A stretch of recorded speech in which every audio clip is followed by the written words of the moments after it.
15 years ago, Margaret had a wake-up call unlike any other. A near-death experience that would alter the course of her life forever. It was an event that forced her to reevaluate everything. Her purpose, her choices, and the path she had been walking. But before that moment of reckoning, there had been warnings. Many of them. She had just been promoted, a moment of triumph. Born and raised in a tough neighborhood, Margaret was never expected to succeed, but she had defied the odds, climbing the corporate ladder, proving them all wrong. Then a voice, a woman's voice, but not her own. "Is this what you think you came here to do?" Panic set in. Was Margaret losing her mind? The voice continued, firm yet familiar. "You were a warrior in a previous life. This is not what you came here to do. You are nothing more than a hamster on a wheel." In that instant, the illusion shattered. She was not fulfilled. She was not living for herself.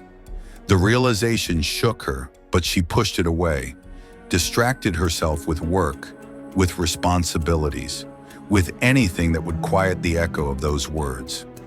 Margaret's life outside work was just as chaotic. A difficult marriage, trauma buried beneath years of survival.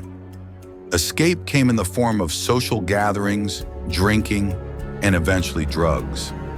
Ecstasy, something she never thought she would touch.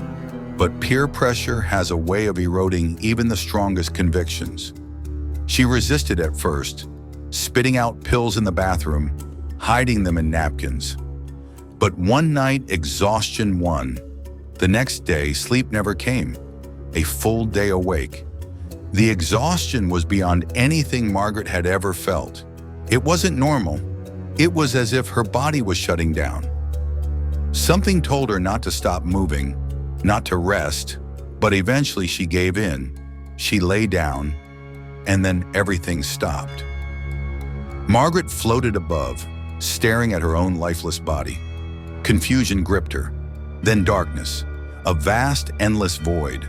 No walls, no ground, no sky, just nothingness. And then she felt it, a presence, not seen, not heard, but deeply felt.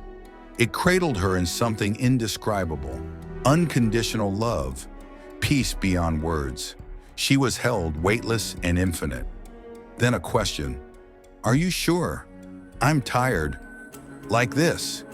And she knew exactly what it meant. If Margaret left now, this would be her story. This would be her ending. Her children, they would be okay. But her mother? Her mother would be broken. The shame of how it happened, that was the final weight. Her body ached. Every nerve screamed.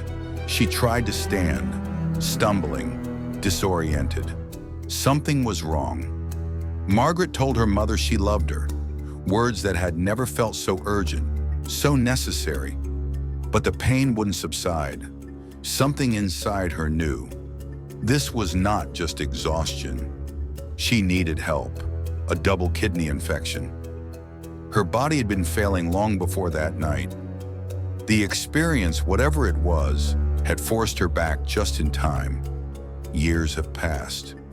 Margaret is still unpacking that moment, still integrating the lessons it left behind. But one thing is certain, she was never the same. She was never meant to be the same. She was given a second chance. And this time, Margaret would listen.